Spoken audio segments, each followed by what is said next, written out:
儿子，你女朋友有些不对劲儿。妈，您别开玩笑了。苏婉性格很好，待人也真诚，哪里不对劲儿了？我做了20年狱警，阅人无数，看人从来不会出错。她身上的状态骗不了人。她身上有一种长期处在压抑、戒备环境里才会有的拘谨和不安。会不会是小姑娘第一次见家长，太过紧张了？年轻人脸皮薄，难免放不开。紧张和戒备是两回事。我观察她很久了，她身上有3个细节，全都暴露了问题。3个细节？什么细节？你们仔细回想下她的坐姿，从进门到现在1个多小时，她的后背始终绷得笔直，从头到尾一次都没有靠过沙发靠背。我回想了一下，好像确实是这样，但这也只能说明她仪态好，懂礼貌吧。很多家教严格的女孩子坐姿都很端正，普通的仪态端庄和本能的戒备有着天壤之别。第一次见家长，紧张是正常的，但身体会下意识寻找支撑，会放松，全身时刻处在接受他人审视的状态里，不敢有半分松懈。这种坐姿我太熟悉了。你的意思是，这种状态和你工作中接触过的人很像？在审讯室里，每个试图隐藏什么的人都是这么做的，因为他们不敢放松，怕一放松就露出了破绽。我一直以为苏婉只是拘谨有礼，可妈的分析句句在理。难道她真的藏着不为人知的秘密？就算坐姿有问题，也不能断定她这个人有问题吧？还有另外2个细节是什么？就在几分钟前，你爸在厨房收拾碗筷，不小心碰掉了一只瓷碗，哐当一声摔碎了。你还记得你们2个人的反应吗？我记得碗摔碎的时候，我吓了一跳，下意识看向厨房。苏婉也被吓到了，肩膀缩了一下，这很正常啊。你的反应是正常人的本能，惊讶、关切，身体向外舒展，第一时间关注出事的地方。但苏婉不一样，碗碎裂真声响起的瞬间，肩膀下沉，脖颈僵硬，双手猛地攥紧膝盖。这是长期处于不安环境中形成的应激自我保护反应。惊弓之鸟。不止如此，短短半秒之内，他强行压下慌乱，脸上立刻堆起得体的笑容，开口询问你爸有没有受伤。普通人受惊后情绪会有缓冲期，可他的情绪切换快得像开关一样，只有常年活在说错一句话、做错一个表情就会惹上麻烦的环境中才能练出来。这是第2个破绽。那第3个破绽呢？第3个细节也是最致命的一个。第3个细节也是最致命的一个。刚才闲聊时，我特意和他聊起童年、学生时代的生活。我问他，从小是不是成绩优异，身边有没有要好的玩伴、闺蜜。正常人聊起童年，都会想起具体的人、有趣的往事，哪怕是小事，也会有细节。我记得这段对话，苏婉当时说自己上学时和大家相处的都不错，日常就是逛街、看电影，听起来没什么问题。问题就出在这里，他的回答全是笼统模糊的客套话，没有一个具体人名，没有一处具体地点，没有一件真实小事。和大家相处很好，逛街看电影，这是标准答案，是提前准备好的说辞。一个人的回忆是由无数具体的人和事拼而成的，没有人的童年会如此空白。我继续追问她和闺蜜的趣事，她依旧用套话敷衍，刻意回避所有细节。只有2种可能，要么她编造了自己的身份和经历，怕言多必失；要么她的童年充满不愿提及的过往，只能用客套话掩盖。刻意回避过往，不知道这姑娘到底经历了什么。我和苏婉相处1年多，她很少主动提起自己的家人和童年。我之前只当她性格内敛，不愿多谈私事。现在想来，处处都是疑点。我妈注意到的这3个细节：戒备的坐姿，惊弓之鸟的反应，没有朋友的童年。任何一个单独拿出来，都可以用巧合来解释。但当它们同时出现在一个人身上时，就构成了一个巨大的疑团。妈，我觉得这一定有误会。我和苏婉在一起1年多了，她真的很好。我现在就去问问她。你傻呀，打草惊蛇，什么都问不出来。很显然，和你在一起的这1年多，他都是伪装的。想要证实，你得试探。等下他从卫生间出来，你就跟他提一个人。小婉，快坐，我切了水果，尝尝。谢谢阿姨，您太热情了。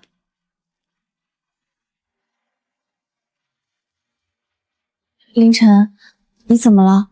看起来心事重重的。没事儿，就是在想工作上的事儿。她演技很娴熟，情绪滴水般锐利。单纯的内向姑娘绝不会有这样的心态。她刻意伪装身份，掩盖过往。我们不能贸然质问，打草惊蛇。时间不早了，饭菜应该好了。小婉，别客气，一会儿多吃点。妈说的对，现在不能表露疑心，我需要冷静下来，暗中试探，弄清楚他到底在隐瞒什么。说起来真巧，小婉，你和凌晨还是同一所大学的校友呢。是啊，缘分确实很奇妙。虽然不是一届，也算有缘分。说到校友，我想起一个人，我高中有个老同学叫周浩，和我同届，后来也考上了你们学校，读的计算机专业。你在校期间有没有见过或者认识他？周浩，这个名字好像有点耳熟。我们学校计算机系男生很多，我印象不太深了。他是什么模样？有什么特点吗？说不定我见过。果然和妈预知的一样，他会反向打探信息。周浩这个人是我瞎编的，正常人听到不认识的人会直接说没印象不认识，可他没有否认，反而反过来向我打探信息，试图拼凑完美的谎言。他真的在刻意伪装。凌晨，你怎么了？凌晨，你怎么了？这时间太久了，我也记不太清具体样貌了。多少年的旧事了，哪能一个个都记得清楚？凌晨，你也是，别为难小婉了。是啊，我记性一直不太好。试探已经有了结果，这姑娘的防备心太重，伪装也太过老练。她到底有何目的？为何要接近我们一家？时间不早了，我送你回去吧，你一个人晚上不安全。那行，叔叔阿姨我就先回去了，谢谢你们的招待。不客气，路上注意安全，有空常来家里吃饭。今天叔叔阿姨都很热情，我很喜欢他们。我爸妈也很喜欢你，以后常来家里做客就好。你妈以前在哪个监狱当狱警来着？他这是在确认什么信息？我也记不太清了，怎么突然问这个啊？我不能再暴露父母的任何信息了。就是好奇嘛，感觉你妈妈特别厉害。对了，有没有那种特别可怕的，表面上看起来很正常，但其实特别危险的犯人？他到底想从我父母身上得到什么？你是不是短剧看多了呀？是女子监狱，对吧？你怎么知道？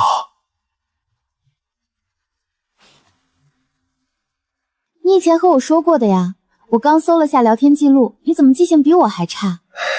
记性确实有点不太好。我到啦，你回去路上开车小心。哦，对了，差点忘记把这个给你了，是我去庙里为你求的平安白玉项链，过来我帮你戴上。你紧张什么？又不是炸弹，这绳子是我亲手编的，我照着网上教程学了很久呢。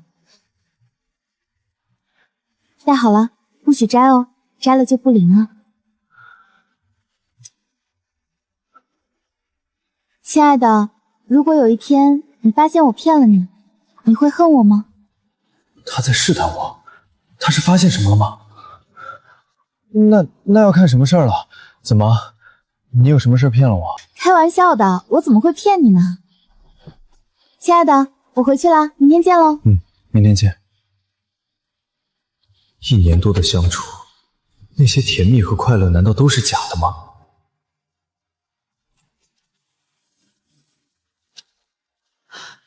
情况怎么样？和您预料的一致，他反向打探信息，防备心极强。刚才吃饭的时候，他比我想象的还要老练，说明他已经预演了无数遍如何应对这种突发盘问。这已经不是简单的说谎，而是一种深入骨髓的本能。老婆，咱们是不是想多了？这姑娘可能只是在外面面前想表现得好一些，所以她不愿意说不认识，骗冷场尴尬。老黎，你怎么还没想明白？正常人的思维是或者不是基于事实的，而苏婉的思维是如何应对，是基于风险评估的。他在回答虚假人物周浩的问题时，他脑子里想的根本不是认不认识这个人，而是快速判断该如何回答才是最安全的。对方手里还有什么信息？我承认不认识的风险大，还是假装认识的风险大？这种模式只有在2种人身上最常见，一种是顶级特工，另一种是常年挣扎在生死边缘的人，每走错一步就万劫不复。儿子，你要清醒一点，你爱上的这个人是他刻意演出来的。我知道了，但是现在口头试探没用了，我们得想办法查下他到底是谁。光靠一个名字不太行，现在重名的人太多了，得获取他的身份证信息。直接索要身份证信息太突兀，很容易引起他的警觉，他心思缜密，一定会察觉到异常。所以必须找一个合情合理的由头，让他主动交出信息，不能有半分刻意。妈，我现在脑子很乱。乱是正常的，但我们不能自乱阵脚。接下来我们需要证据。儿子，明天你想办法弄到他的身份证号码，理由你自己编，但一定要自然。弄到之后第一时间发给我，我有些老同事还在系统里，我们去查他的底，是人是鬼，一查便知。说要订机票去旅游，太刻意了。我们最近没有旅游计划。说要一起买理财，更不靠谱。我们财务各自独立。任何一个突兀的索要隐私信息的行为，都可能引起他的警惕。他那么聪明，那么敏锐，我该怎么办才能自然地拿到苏婉的身份信息呢？这简直是天赐良机！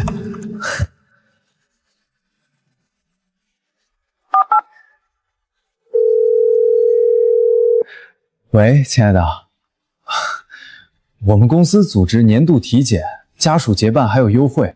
你们公司今年安排体检了吗？我们行政动作很慢，估计要等到年底了。那正好，你不如跟着我一起预约，提前做个健康检查。可以啊，那需要提供什么资料？只需要姓名、手机号、身份证号，用来登记预约就行。好，我马上发给你。信息拿到了，接下来就是等待核对结果。可是我既期待真相，又害怕真相。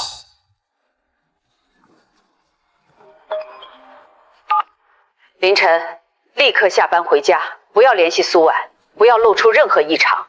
妈，是不是核对出什么问题了？亲爱的，惊不惊喜？我来接你下班啦。凌晨，你怎么了？脸色怎么这么难看？没怎么啊。你在跟谁打电话啊？儿子别慌乱，把耳机摘了，我来说。我在和我妈打视频呢。小婉啊，阿姨好。我刚还在和凌晨说呢，让他周末再带你回来吃饭。阿姨给你做你最爱吃的红烧肉。阿姨，您太客气了。妈，我挂了啊，我和小婉还要约会呢，拜拜。好，拜拜，挂吧。拜拜。我还以为你背着我跟哪个女孩打电话呢。怎么会呢？走吧，我们去吃饭。妈，查到什么了？他的身份难道是伪造的？证件编号、姓名、户籍地址、出生年份，全部真实有效。系统登记的身份确实叫苏婉，户籍就在登记的村镇。原来是我多想了，那看来他的身份是真的。你先别放松，身份信息是真的，但户籍档案里的登记照片和你带回家的这个女孩，并不是同一个人。不是同一个人，这怎么可能？身份信息证明文件是他本人发来的，信息完全对应。还有更让人意外的，档案记录显示，真正的苏婉在5年前就离家失联，至今下落不明，被家人登记为失踪人员。真正的苏婉失踪了，那我认识的这个女孩到底是谁？她为什么要冒用别人的身份？她接近我又有何目的？妈，这到底是怎么回事？我现在也无法给你一个确切的答案，但有几点我们现在可以肯定。第一，你认识的这个苏婉是个骗子，一个彻头彻尾的骗子。她的名字、她的身份、她的过去，全部是假的。第二，她选择的这个身份非常特殊，是一个失踪人口，这说明她要么和真正苏婉的失踪案有关，要么她就是想利用这个永远不会出现的身份来隐藏自己真正的过去。那我们该报警啊！不行，报什么警？用什么理由？我们没有任何证据，就凭我的直觉和一个非官方渠道查来的信息，警察不会立案的。更重要的是，一旦报警，我们就会立刻暴露。你根本不知道这个女人的底细，不知道她背后有没有人，不知道她这么做的目的是什么。把她逼急了，她会做出什么事来？那我该怎么办？从现在开始，你必须装作什么都不知道，像以前一样跟她相处，不要有任何异常，不能主动疏远她，更不能去质问她，一个字都不能提。我们要让她觉得我们全家都对她非常满意，她已经成功的骗过了我们，只有这样她才会放松警惕，也只有这样我们才有机会找到她的破绽，拿到能证明她身份的铁证。让我去和一个骗子继续扮演亲密恋人，我做不到。我只要一想到他的脸，就会想到那个失踪了5年的真正的苏婉。做不到也得做，这不是派戏，这是为了我们所有人的安全。儿子，我知道你害怕，我也害怕，但现在我们是拴在一根绳上的蚂蚱，退无可退，我们必须主动出击。现在需要你去做一件事，一件很危险但必须要做的事。什么事儿？明天你想尽一切办法拿到他公寓的钥匙，或者搞到他公寓的密码锁密码，我们要进去看一看。一个人的家里藏他最真实的秘密，他伪装的再好，也一定会在自己的巢穴里留下蛛丝马迹。我们必须在他反应过来之前，找到那个能揭开他所有面具的证据。妈，这太危险了，万一被他发现。所以才要找一个万无一失的机会。趁他上班的时候，或者他外出的时候，时间不会超过半小时，我和你一起去。我有多年观察细节的经验，能快速找到线索。好，我知道了。我必须创造一个合情合理，让他自己把钥匙交给我的机会。直接要肯定不行，偷我也没那个技术。我得把我们交往以来的所有细节都在脑子里过了一遍，寻找着那个可以利用的点。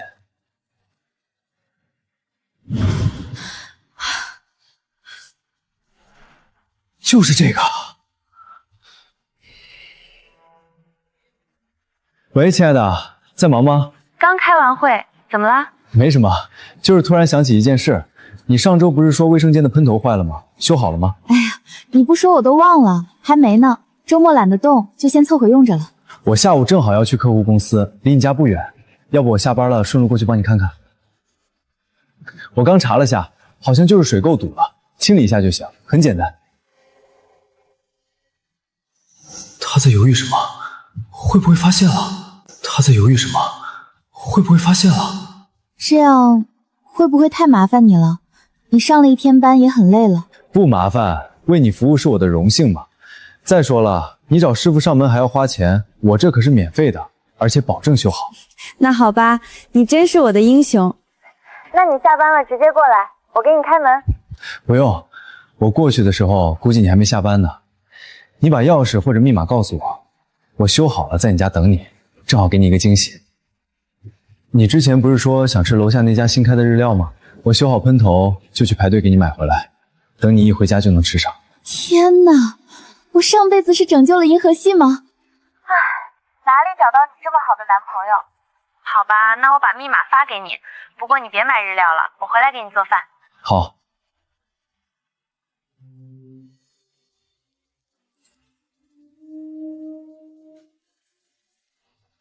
妈，苏婉家的密码拿到了，她正常下班时间傍晚6点。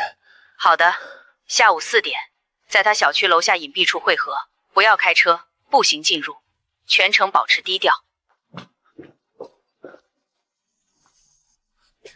记住，进去之后你什么都不要碰，跟在我后面，我让你看什么你再看。我们只有20分钟。知道了。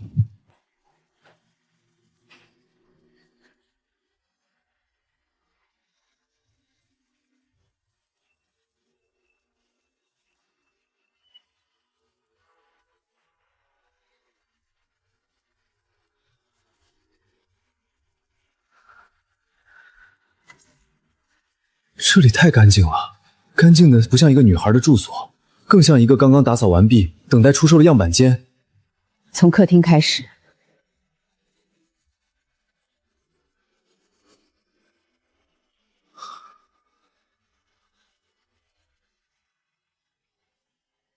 你看这里，怎么了？窗帘的褶皱，你看底部的这些褶皱，每一条都非常均匀笔直，像是用尺子量过一样。这说明他每次拉上窗帘后，都会刻意把它整理好。一个普通人不会这么做，这是一种近乎偏执的控制欲和对细节的强迫症。他希望他生活里的一切都在他的掌控之中，不能有任何意外和凌乱。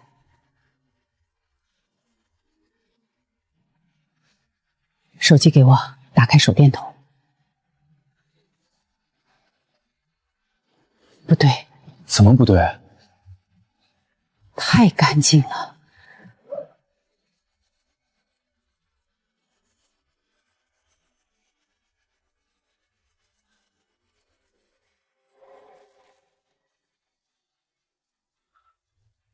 这是什么？这是什么？这是他真正的清洁工具，他不是用吸尘器和拖把，他是趴在地上，用这种东西把每一个角落的灰尘和毛发都沾走。而这个就有可能是他存的真苏婉的 DNA。那我们拿这个去检测一下。不行，得放回去，这里的一丝一痕他都非常清楚，我们要是拿走了会暴露的。他在清理所有可能暴露他个人圣性无息的痕迹，比如皮屑和头发。他在反侦查。一个普通女孩怎么会懂这些？家里一尘不染，被子也叠得方方正正。客厅是表演给别人看的，干净整洁，无懈可击。卧室是给自己看的。一个人在最私密的空间里还能保持这种程度的一丝不苟，说明他的秩序感不是演出来的，而是刻在骨子里的。妈，他的反侦查意识这么强，我们能在这儿找到什么证据？一个真正想藏东西的人，不会把东西藏着别人一眼就能看到的地方，他会藏在最贴身的地方。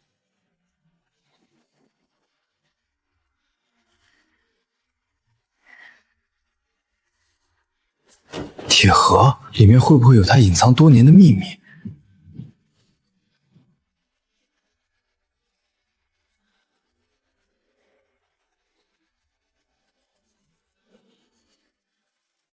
铁盒里面会不会有他隐藏多年的秘密？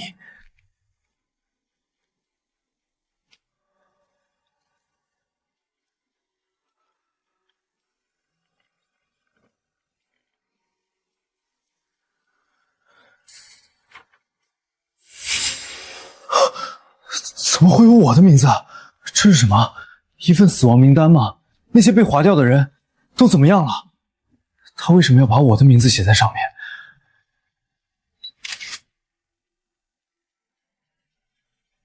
他们烧掉了一切，以为烧掉了罪恶；他们埋葬了真相，以为埋葬了冤魂。他们不知道，有一双眼睛从地狱的灰烬里睁开了。15年了，我回来了。我要让他们一个个品尝我当年所承受的绝望，用他们最珍视的东西为那些死去的亡魂陪葬。我要在他们幸福的顶点把他们推下深渊。第一个，张建国，他最爱他的儿子，我就让他儿子沉迷赌博，输光了所有家产。第二个，王秀琴，他最爱他的名声，我就匿名举报他贪污受贿，让他身败名裂。他为什么要这么做？15年前到底发生了什么？15年前，他们烧掉了一切，一场大火。他回来了。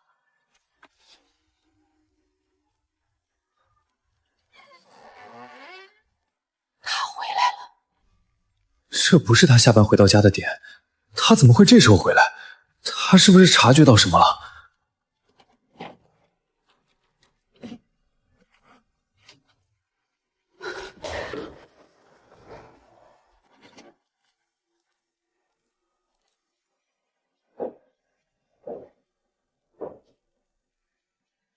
时间一分一秒的过去，每一秒都像一个世纪那么漫长，太吓人了。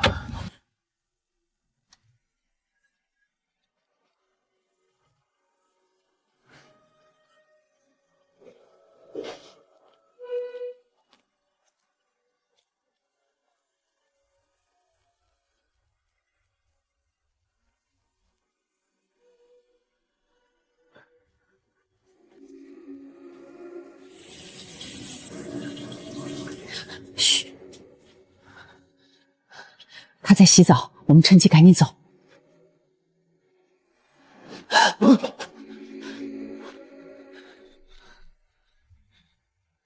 他是知道我们在里面吗？他是不是在等我们出来？看来妈的判断是对的，这个女人有强烈的控制欲和偏执，她在检查有没有人动过她的东西。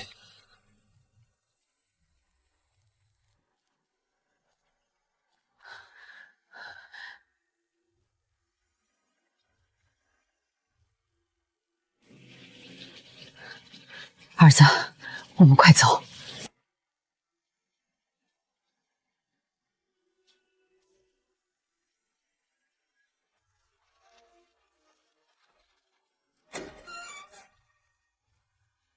他好像出来了，来不及等电梯了，跟我走，快！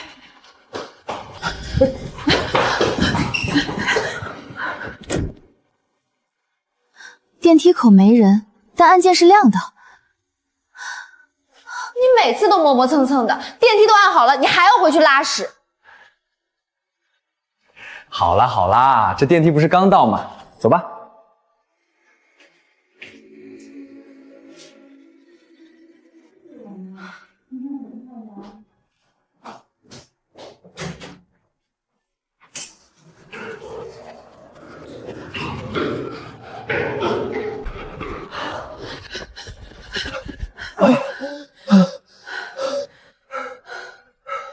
儿子，我们可能惹上了一个我们根本惹不起的人。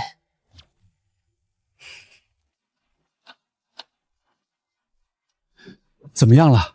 你们没事吧？我打电话你也不接。嘘。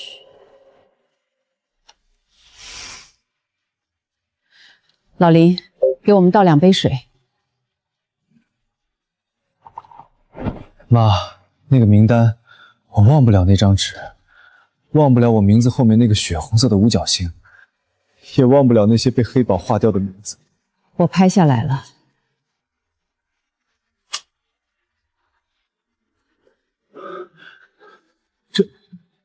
这是什么意思？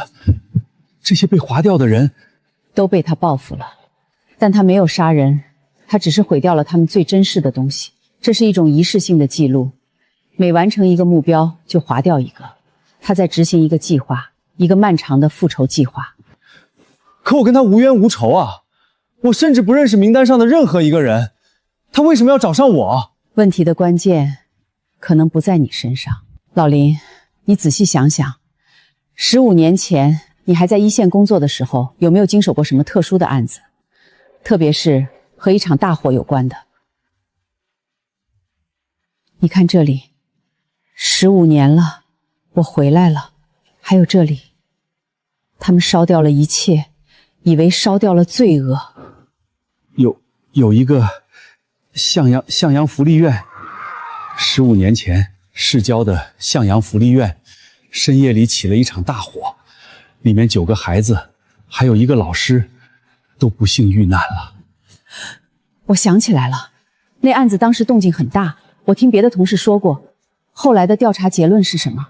是，官方结论是线路老化引起的意外事故。意外事故？那这个呢？这里面写着他们烧掉了一切，这分明是在说那场火不是意外。当时确实有很多疑点，但所有证据链都断了。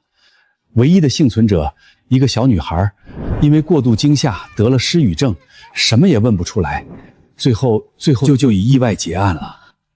那个幸存的女孩叫什么名字？她叫苏婉。一切都说得通了。她身上那股小心翼翼的味道，是在福利院那种压抑环境中养成的。她惊弓之鸟般的反应，是因为那场大火在她心里留下了永不磨灭的创伤。她伪造的童年，是因为她真实的童年只有痛苦，而那张名单就是她的复仇名单。为什么？为什么名单上会有我？因为我是当年负责那个案子后续调查的工作人员，我在那份意外报告上签了字。老李，我知道我对不起那些孩子。当年我发现了很多疑点，现场有明显的助燃剂痕迹，起火点也不止一个。但我的上级告诉我，这就是一场意外，让我不要再查下去了。他们说这是为了稳定大局，如果传出去是人为纵火，会引起社会恐慌。他们还拿我和你们的安全威胁我。我当时太懦弱了，我妥协了。这15年来，我没有一天不再后悔。我每天晚上都要靠安眠药才能入睡。我对不起那些遇难的孩子和老师，对不起那个幸存的小女孩。就像笔记本上写的那样，苏婉接近我，不是因为爱我，而是因为我是我爸最珍视的东西。他要毁掉我，从而来报复我爸。我去找他，我要问清楚他为什么要这么对我。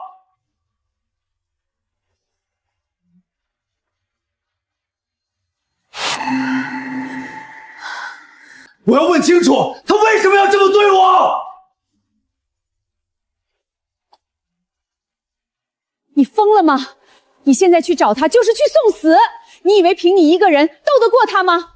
他能蛰伏15年，能不动声色地报复了8个人，你觉得他是一个头脑简单的人吗？你现在冲过去，只会让他提前启动对你的计划。那我们该怎么办？我们跑吧，爸妈，我们离开这个城市，跑到一个他找不到的地方去。跑？你能跑到哪里去？你忘了他的手段了吗？他能查到我们所有的信息，我们跑到天涯海角，他都能像复古之躯一样跟过来。逃跑是最低级的选择。老婆，都怪我。当年如果我再坚持一下……现在说这些都晚了。现在我们不能跑，也不能躲，我们只能跟他谈。谈？怎么谈？他恨我们入骨。他恨的不是我们，是当年那些掩盖真相的人。他真正的目标也不是你，而是那些当年犯下罪行的人。我们手里有他想要的东西。什么东西？真相。老林，你手里一定还有当年的证据，对不对，老林？你怎么知道？我跟你生活了30年，我还不了解你吗？你虽然懦弱，但你正直。你不可能真的什么都不做。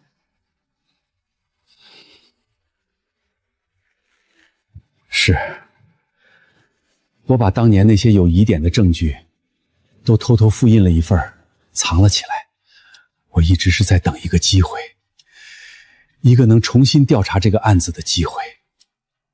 这就对了，苏婉要的也是这个，她要的不是复仇，是正义，她要的是真相大白，是那些人受到应有的惩罚。儿子，从现在开始，你要继续演戏。你不仅要扮演一个爱她的男朋友，你还要演得比以前更爱她，更信任她。你要让她相信你已经被她彻底迷住了，然后找个机会跟她摊牌。告诉他我们知道了一切，告诉他我们愿意帮他，一起揭露当年的真相。他会相信我们吗？他会的，因为他一个人撑了15年，他太累了，他需要帮助。早安，亲爱的，昨晚睡得好吗？早安，睡得很香，梦里都是你。打出这段话的时候，我感到胃里一阵翻江倒海的恶心，但我知道，我必须这么做，我必须把这场戏演下去。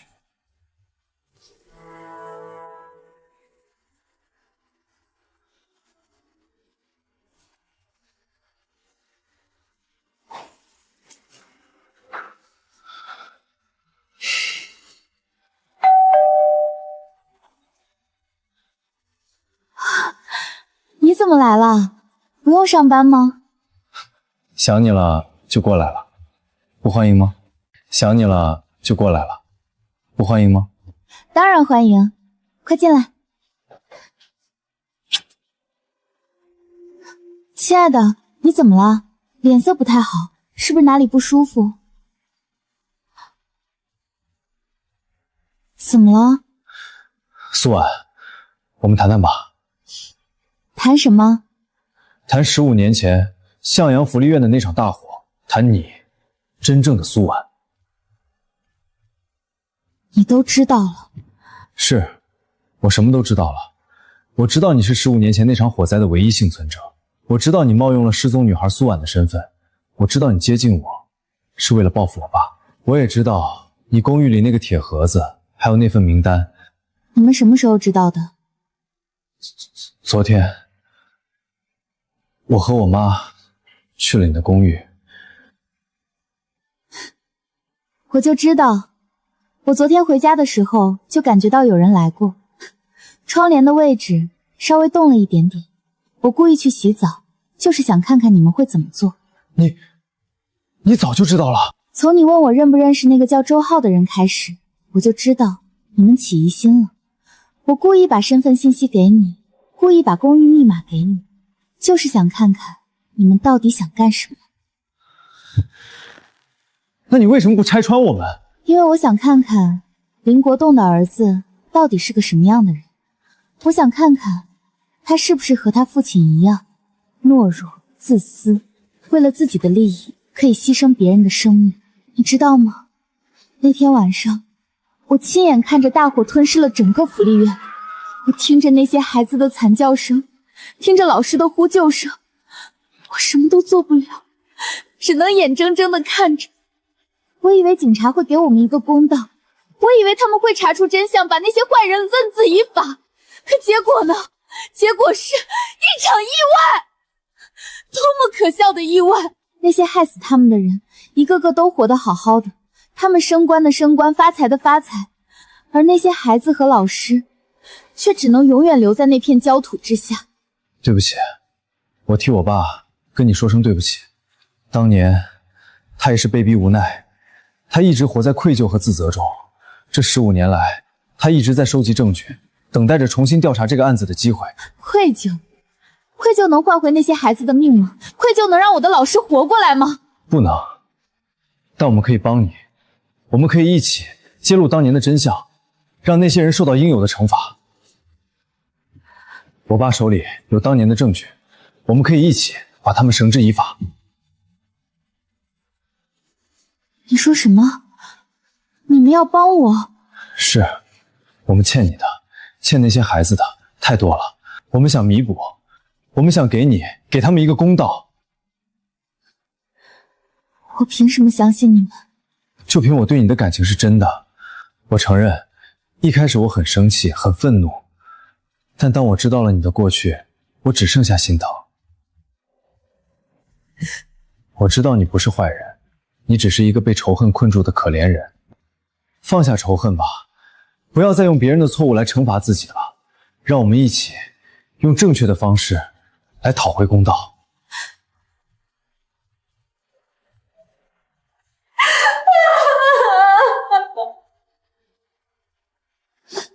对不起，我不该骗你。该说对不起的是我们。如果当年我爸能勇敢一点，你也不会受这么多苦。其实我早就不想再这样下去了，每天活在仇恨里真的太累了。我每天晚上都会做噩梦，梦见那场大火，梦见那些孩子，我感觉自己快要撑不下去了。那我们就一起结束这一切，让那些坏人受到应有的惩罚，然后我们开始新的生活。可是我们没有证据，当年的证据都被他们销毁了。我手里只有一些间接的证据，根本不足以给他们定罪。我爸有，他说他把当年那些有疑点的证据都偷偷复印了一份，藏了起来。真的？真的，但是光有这些还不够，我们还需要一个关键的证据，一个能直接证明当年那场火是人为纵火的证据。我有。你有？在哪里？在郊区向阳福利院的遗址里。当年我的老师在临终前把一份重要的证据藏在了福利院的一根石柱里。他告诉我，如果他死了，就让我拿着这份证据去报警。但当年我太小了，又得了适应症，我根本不知道该怎么办。等我长大了再回去找的时候，那里已经变成了一片废墟。我找了很多次都没有找到。那我们再去找一次，这次我们一起去，一定能找到的。可是那里很危险，陈景明他们一直派人盯着那里，如果被他们发现了，我们就麻烦了。陈景明？他是谁？他是当年那片地块的开发商，远源集团的董事长。当年那场大火就是他一手策划的。他为了拿到那块地的开发权，不惜纵火烧掉了福利院，然后买通了相关人员，伪造了火灾调查结果。这个渣渣，我们一定要把他送进去。可是他现在势力很大，我们根本不是他的对手。没关系，邪不压正，只要我们有证据，就一定能让他受到法律的制裁。明天我们就去郊区向阳福利院遗址，去找那份最后的证据。好，明天我们一起去。太好了，苏婉终于肯相信我们了。明天我跟你们一起去。我知道那个地方，我也记得那根石柱的位置。当年我在那里勘察过现场。不行，太危险了。陈景明肯定派人盯着那里，我们不能都去。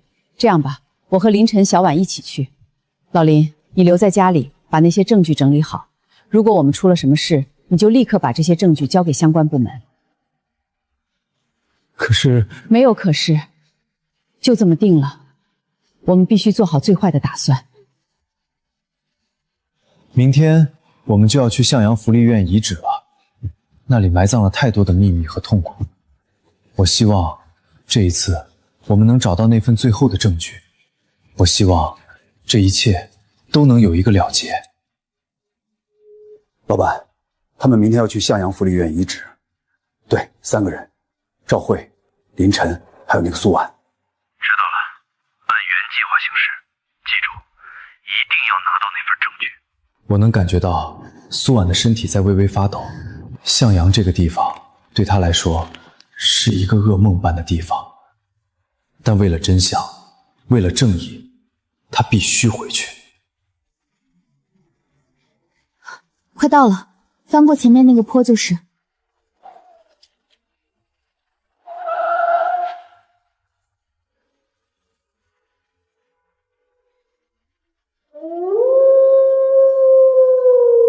15年了，我终于回来了。别怕，有我呢。我们快走吧，这里不安全。我们要尽快找到那份证据，然后离开。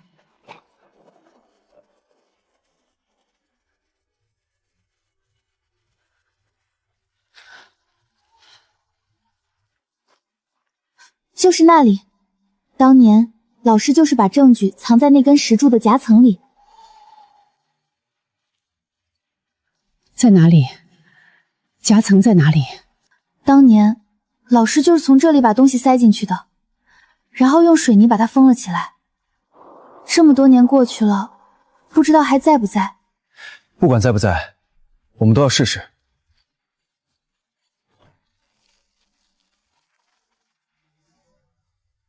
找到了，有东西！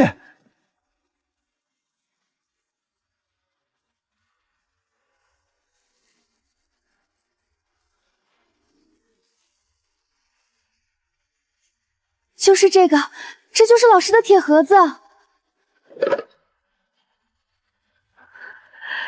太好了，这些都是当年的拆迁合同和陈景明行贿的证据。有了这些，我们就能告倒他了。这是老师的录音，他一定是早就知道自己会出事，所以提前录下了这些。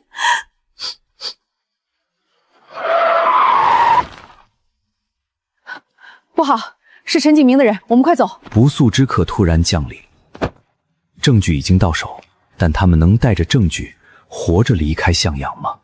苏小姐，好久不见，我们老板等这一天等了15年了，把那个铁盒子交出来，我们可以让你们走得体面一些。张磊，你还是这么听话。陈景明给了你多少钱，让你这么卖命？少废话，把东西交出来，不然今天你们谁也别想活着离开里。张磊，我劝你不要乱来，我们已经报警了，警察很快就会到。报警啊！哈哈，赵慧，你以为我会相信你的话吗？哈哈，在这荒山野岭，就算你们喊破喉咙，也不会有人来救你们的。我再给你们最后一次机会，把铁盒子交出来，我可以饶你们不死，不然我就让你们和当年那些孩子一样，永远留在这里。你做梦！我们是不会把证据交给你们这些渣渣的。既然你们敬酒不吃吃罚酒，那就别怪我不客气了。上！你们带着证据先走，我来挡住他们。不行，妈，要走一起走。别话，快走，快走！只要证据在，我们就能告他们。没想到你这个老太婆还有两下子。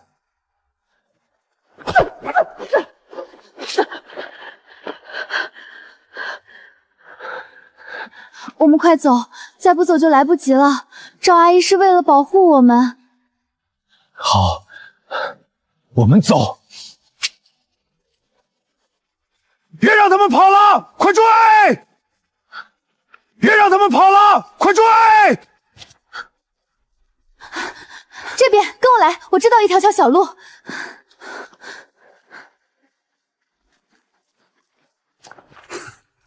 跑啊！我看你们往哪里跑！你别过来！把铁盒子交出来，我可以给你一个痛快，不然去死吧！苏婉，你只找死！苏婉，苏婉，啊！把铁盒子给我！我不给，不给是吧？是吧？那我就先解决他，再对付你。住手！住手！郭东，你怎么会在这里？张磊，你被捕了。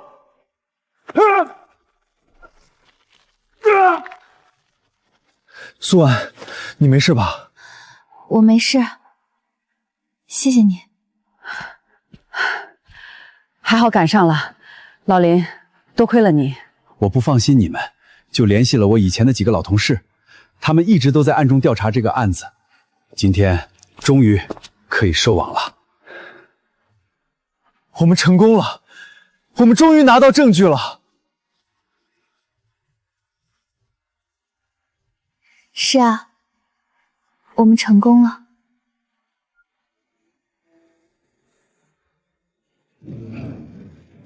经过警方的缜密侦查，15年前向阳福苑火灾案现已成功告破。案发后，陈景明又通过行贿等手段买通相关员，伪造了火灾调查结果，掩盖了犯罪事实。目前，陈景明及其他涉案人员已被依法刑事拘留，案件正在进一步审理中，等待他们的将是法律的严惩。15年了，终于真相大白了，那些孩子还有老师，他们可以安息了。对不起，小婉，我对不起那些孩子，是我对不起你们。如果当年我能勇敢一点，这一切就不会发生了。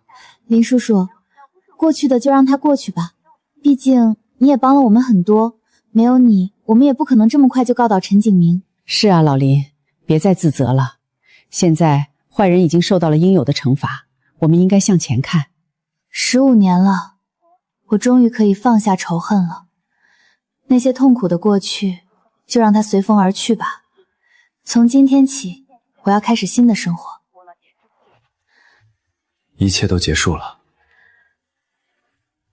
是啊，谢谢你一直陪在我身边。如果没有你，我可能永远都走不出那段黑暗。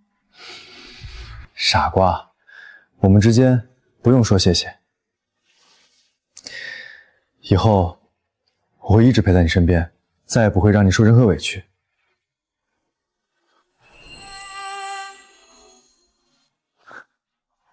回来了，吃饭了吗？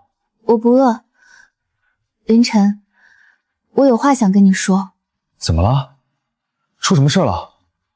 凌晨，我想好了，我要去自首。自首？为什么？你没有做错什么？我要去自首。自首？为什么？你没有做错什么？我冒用了别人的身份，我欺骗了所有人，我必须为我的行为负责。你这么做，都是为了给那些孩子和老师讨回公道。况且你也是受害者，你也没有伤害任何人。但法律就是法律，任何人都不可以违背，我必须承担我应该承担的责任。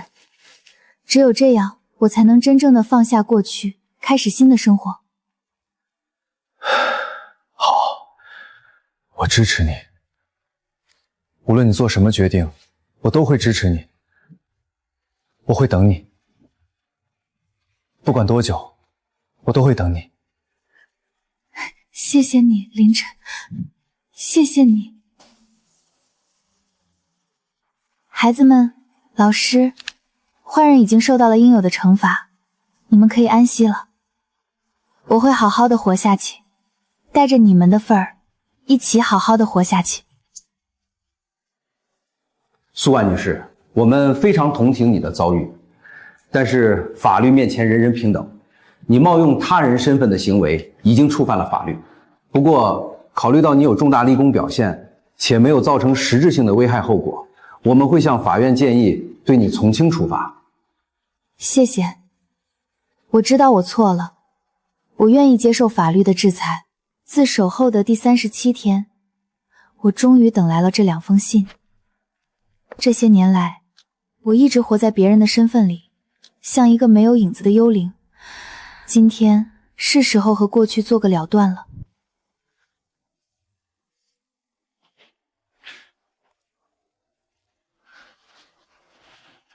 无论结果是什么，我都在。孩子，别害怕，不管怎么样，我们都是你的家人。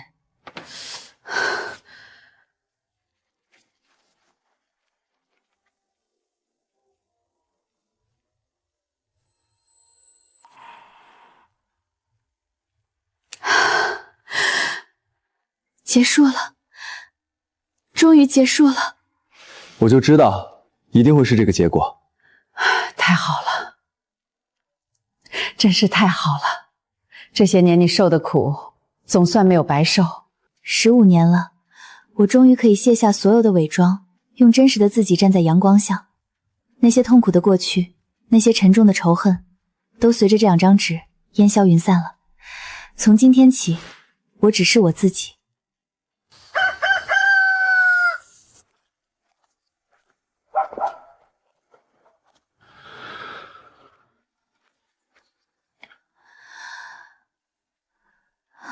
叔叔阿姨，对不起，我不该冒用你们女儿的身份。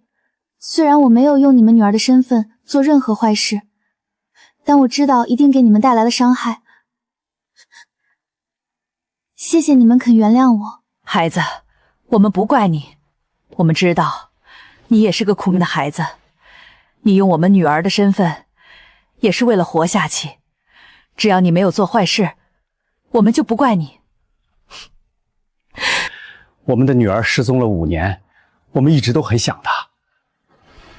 看到你，就像看到了我们的女儿一样。我知道你是个孤儿，这么多年一直一个人。如果你不嫌弃，以后就把我们当成你的亲生父母吧。爸妈，真好。凌晨，我想好了，我要去向阳当一名志愿者。那里现在正在建一座纪念公园，还有一所希望小学。我想留在那里，帮助那些孩子。好，我支持你。那我给公司申请调到向阳附近的分公司工作，这样我就能经常去看你。凌晨，你真好。谁让你是我女朋友呢？苏阳期望于下个，停尸单希望少。看着他现在的样子，我真的很开心。他终于走出了那段黑暗的过去，找到了属于自己的光明。我相信他的未来一定会越来越好。苏老师，下班了。林经理，你又来这么早接我下班啊？当然要早点来接我的女朋友了。走，我带你去一个地方。去哪里啊？保密，到了你就知道了。好漂亮啊，这些都是你弄的？喜欢吗？喜欢，太喜欢了，谢谢你，凌晨。苏婉，1年前我在这里对你说过，一切都结束了。现在，我想对你说，一切才刚刚开始。谢谢你，走进了我的生命，让我的生活变得如此美好。我知道你的过去充满了痛苦和不幸，但我希望能够未来充满富和快乐。我愿意用我的一生去守护你，去爱你。苏婉，嫁给我，好吗？我愿意。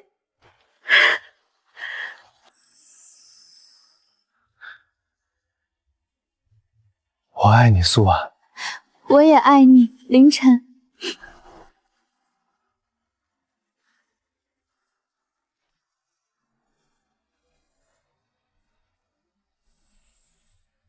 林晨先生，你愿意娶苏婉女士为妻吗？无论贫穷还是富有，健康还是疾病，都永远爱她，守护她，不遗弃吗？我愿意。苏婉女士，你愿意嫁给林晨先生吗？无论贫穷还是富有，健康还是疾病，都永远爱他，陪伴不掐。我愿意，我愿意。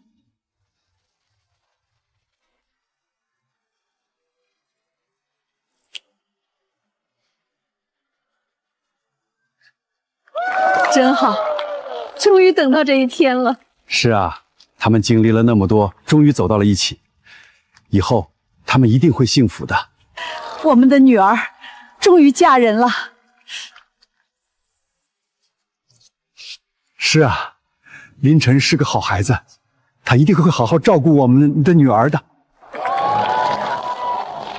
15年前，那场大火夺走我的一切。我以为我的人生从此只剩下黑暗和仇恨，但我没想到15年后我会拥有这么多。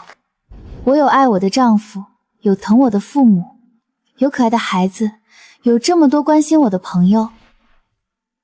我终于明白，仇恨并不能解决任何问题，只有爱和宽容才能治愈一切。